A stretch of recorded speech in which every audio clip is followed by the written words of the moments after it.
suis Claude Sprecher. Je suis née en Algérie en 1936. J'ai vécu jusqu'en 1953 en Algérie et puis nous sommes venus avec mes parents qui étaient instituteurs en Algérie. Nous sommes venus lorsqu'ils ont pris leur retraite à Hyères. C'est là que j'ai continué mes études au lycée de Hyères. J'ai eu le bac au lycée d'Hyères et puis j'ai commencé des études de sport que je n'ai pas terminé, et puis il a fallu que je gagne ma vie. J'ai été reçue à un concours d'institutrice et voilà, j'ai aimé beaucoup mon métier, j'ai aimé les enfants, j'ai aimé les contacts avec les collègues, avec la vie qui se présentait, les parents d'élèves, voilà.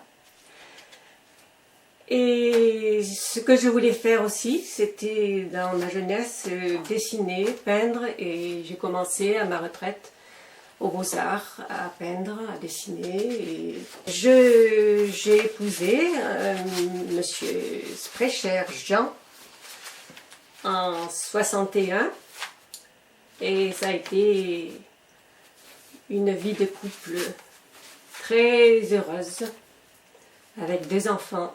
2 garçons. Ça a été très heureux. Voilà. Mon mari a été un homme qui a passé sa vie énormément en politique. Il a œuvré au sein du Parti communiste. Et après une longue maladie, il est mort il y a 9 ans. Et vous avez milité avec lui? J'ai milité, oui, avec lui, mais pas tellement, parce que j'avais aussi ma vie de famille, j'avais mes enfants, et il fallait que quelqu'un soit à la maison, parce que quelquefois les enfants ne voyaient pas de toute la journée leur papa. Voilà.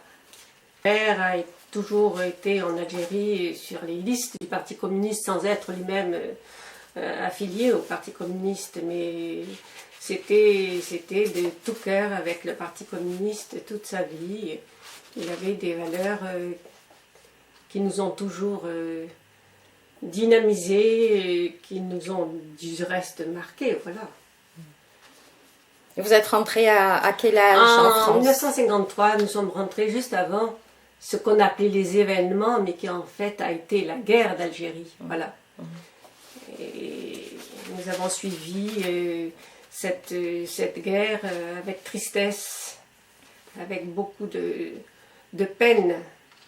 Et en 61, j'ai rencontré justement mon mari qui était étudiant à Alger et qui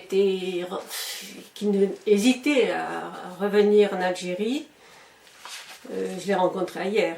Il hésitait à revenir en Algérie car il était condamné par l'OAS.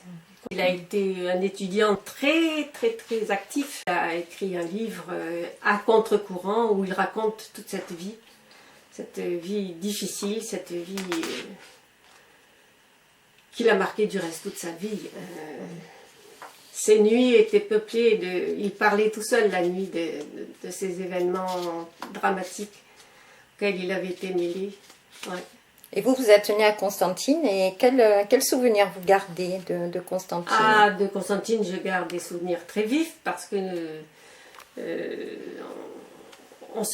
on marchait énormément, donc on a arpenté la ville qui était finalement très très vaste. Il y avait le centre-ville, j'ai habité pendant quelques temps dans une école, puisque mes parents étaient instituteurs, dans une école au sein du village arabe, au sein de la ville arabe. Et donc, toutes ces odeurs, toutes ces maisons arabes, pour moi, c'est imprimé dans mes yeux, dans mon cœur, dans mon corps. Et nous allions aussi, nous marchions beaucoup avec mes sœurs, car ça a été la période difficile de la guerre, hein, à ce moment-là. Il n'y avait pas de moyens de locomotion et on n'avait pas beaucoup d'argent non plus, on prenait de temps en temps le tramway. Et puis on marchait beaucoup, énormément, et donc la ville, pour nous, n'avait pas de secret. Et vous y êtes retourné?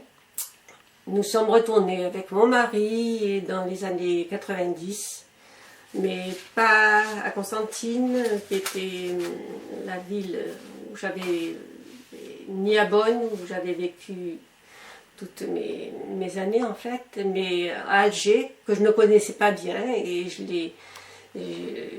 j'en ai pris une connaissance assez profonde finalement pendant les quelques temps où nous avons séjourné avec mon mari. Alger, c'était une très belle ville. Mais bon, c'est vrai que ça a été une période en 90 où l'islamisme commençait à monter et nous en avions à ce moment-là tristement pris connaissance. Voilà. Et maintenant, vous consacrez la plupart de votre temps à peindre et à dessiner, voilà, à faire de la gravure. Depuis ma retraite, je suis aux Beaux-Arts et je crois que j'ai fait tous les secteurs possibles. Et voilà, je continue à peindre aussi personnellement, à dessiner, voilà, à faire de la gravure. Qu'est-ce que ça vous apporte, le dessin? Eh bien,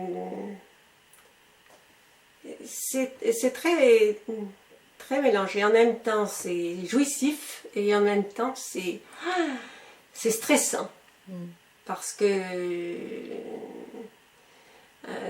ça fait appel au plus profond de soi-même. C'est dur et agréable en même temps. Voilà. Pour moi, ça ne se sépare pas. Les deux, je suis stressée et heureuse. C'est bizarre, mais c'est comme ça. Et quelle technique vous employez? Alors bon, en peinture, c'est très mêlé. Peu d'encre, peu d'huile, et souvent des encres, des pastels, de l'acrylique. Et puis alors, j'ai aussi donc la gravure sur plaque, voilà. Et vous avez des thèmes de prédilection? Pas vraiment, pas vraiment. Tout est source d'inspiration, aussi bien les plantes que les êtres, que les paysages, que voilà. Tout est intéressant. Que les lieux aussi que vous avez connus. Lieux, ah oui, quand en gravure j'ai travaillé sur la ville, sur les villes de ma vie, bien sûr, donc ça a été des lieux, effectivement. Sur une ville imaginaire aussi, je crois savoir. Ah oui, la ville imaginaire, en fait, la ville imaginaire, c'est la ville que j'ai construite dans mes rêves, au cours de ma vie, de mes nuits. C'est étrange parce que petit à petit, j'ai ajouté des rues, j'ai ajouté des maisons, j'ai ajouté des jardins, et c'est... Au début, c'était toute petite ville, et puis c'est devenu une grande ville. Quelquefois, je perds ma voiture, non, je ne perds pas les miens. Au contraire, les miens, je les rencontre, même ceux qui ont disparu, je les rencontre presque chaque nuit, voilà. Et puis, c'est une ville imaginaire qui disparaîtra peut-être vite, peut-être encore que ça me donne encore quelques années à continuer à construire, disons. Voilà. C'est la ville de mes rêves, la ville de ma vie en fait. Parce que les nuits sont très longues dans une vie. Vous dormez pas beaucoup alors? Non, je dors 5 heures. 5 heures depuis la mort de mon mari, je dors très peu. Je refuse en fait d'aller me coucher. C'est un mélange d'imaginaire et de réalité. Voilà. L'imaginaire est important pour vous? Très, très, très important. Pourquoi? Ah, pourquoi? Est-ce que c'est pour agrémenter la dure réalité, parce que la société actuelle est très difficile à supporter, hein. Pas nécessairement pour moi, mais pour des tas de gens.